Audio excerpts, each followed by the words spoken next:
President Donald Trump's announcement of widespread tariffs on the United States trading partners worldwide on Wednesday sent stock prices crashing. One of the businesses that caught up in the selling frenzy was Taiwan Semiconductor manufacturing. Now, to start 2025, I evaluated Taiwan Semiconductor's business and considered its valuation and told investors that the business was not a buy at that point. One of the reasons I pointed to why I wouldn't want to buy Taiwan Semiconductor in the beginning and in the start of 2025 was because of the geopolitical risks surrounding its business. Now that President Donald Trump announced the tariffs, those risks have came into position right now.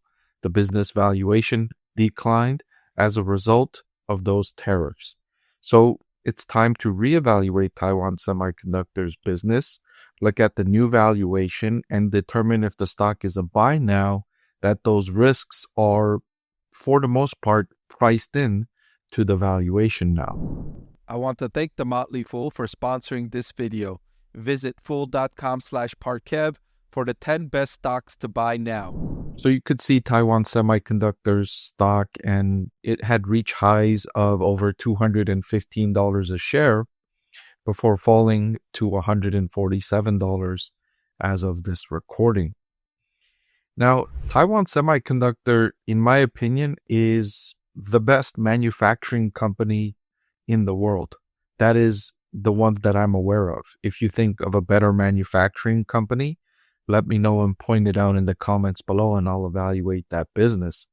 But in terms of the overall quality of execution of the business, I don't see a better business, a better manufacturing business in the world.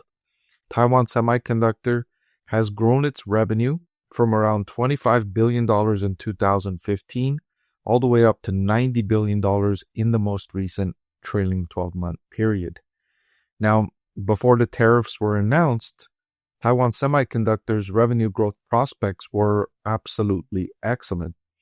The company is a supplier to NVIDIA, AMD, Apple, and even Intel, and demand for semiconductors was soaring as a result of the rising effectiveness of artificial intelligence.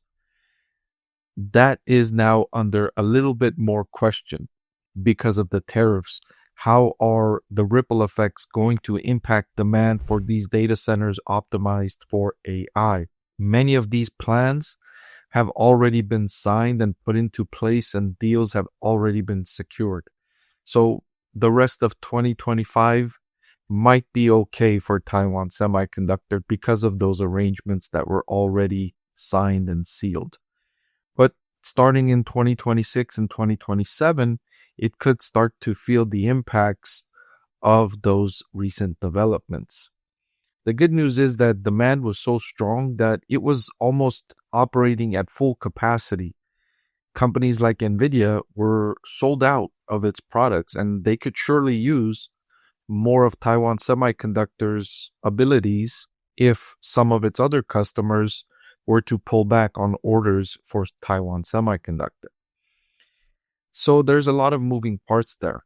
One of the good developments Sunday morning was that the Taiwanese leadership came out in support of negotiating with the United States, announcing that they would be willing to have zero tariffs and remove any non-tariff trade barriers, and that increased the potential of more friendly relations between the United States and Taiwan, which would be great news for Taiwan Semiconductor. Now, I mentioned that it is one of the best manufacturing companies in the world.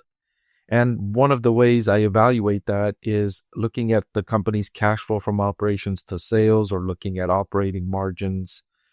And if you look at its cash flow from operations to sales at 63%, it's among the leaders of any company that I'm following on this metric. The only one that might be better than Taiwan Semiconductor, and it's not even a manufacturing company, it's a financial services company, and that's Visa. I don't think I can recall any company off the top of my mind that has a better cash flow from operations to sales ratio than Taiwan Semiconductor. Now, that's because the business has a large degree of non-cash expenses like depreciation and amortization. It's a very capital-intensive business, but that's also what gives Taiwan Semiconductor its competitive advantages. It's such a capital-intensive business with double degrees of investment requirements, both in physical manufacturing facilities and the technology and equipment that goes inside those, and investment in research and development to stay on the cutting edge of technology. It's a two-sided investment that you can't just be good on one side of it and deliver the kind of results that Taiwan Semiconductor has delivered.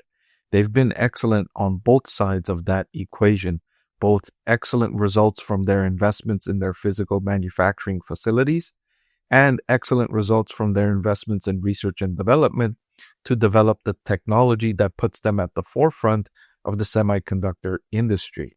They are the absolute leader in this industry. Another way I measure the company's capabilities is by looking at the returns on invested capital.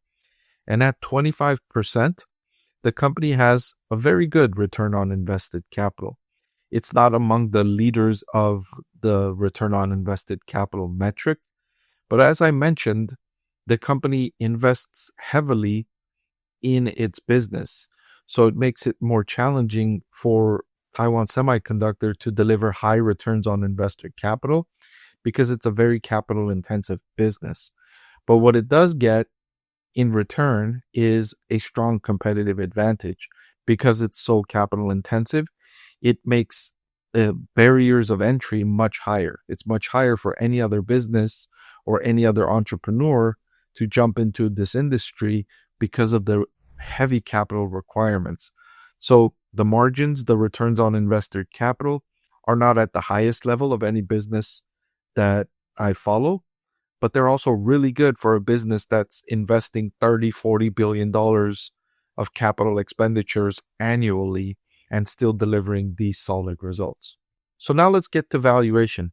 When I conducted my discounted cash flow and I updated this model this weekend, I found the intrinsic value per share to be $174 for Taiwan Semiconductor.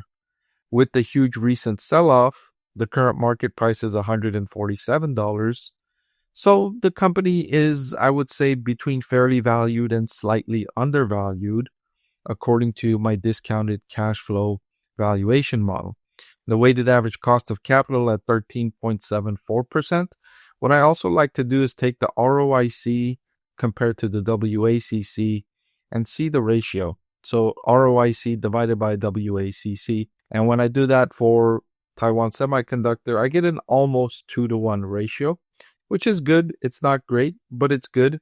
And especially considering the high degree of difficulty, they get extra points for still having an almost 2-to-1 ratio on a heavy capital intensive industry. And then when I look at valuation based on the forward price to earnings ratio, at a forward PE of 13.76, it's about half where it was to begin the year.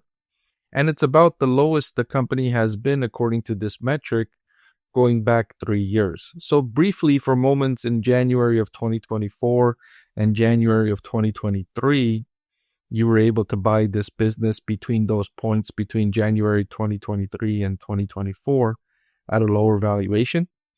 But since the boom times, the company's semiconductor manufacturing output increasing as a result of the boom in AI demand, the valuation hasn't been this low. So I think this is an attractive point. So to answer the question, is Taiwan Semiconductor stock a buy? I think so. I say yes. I upgraded my rating to a buy today, April 6th. And I just want to say that the risks are elevated from where they were just a month ago or just a week ago because of the increase in geopolitical tension as a result of increasing trade barriers. But the valuation is also lower. And one of the reasons why I didn't rate Taiwan Semiconductor stock a buy to begin the year or at any point this year is because of these geopolitical risks that I was concerned about. But now that these risks have been announced and the stock price has adjusted lower, I'm now getting this stock, or you can now get this stock with those risks more fully priced into the valuation. Now, I'm not saying it's 100% priced into the valuation, but it's more priced into the valuation today than it was a week ago, or a month ago, or 2 months ago. So you're getting you're getting a lower price that accounts for those elevated risks. And I think risk versus reward is in favor of long-term investors for Taiwan Semiconductor stock. Hey everyone, we've got some exciting news to announce. We launched a private Discord exclusively for our channel members at the VIP Discord tier. It's your backstage pass to ask questions, share insights, and get direct access to me. Don't miss your chance. Limited spots available, so join now.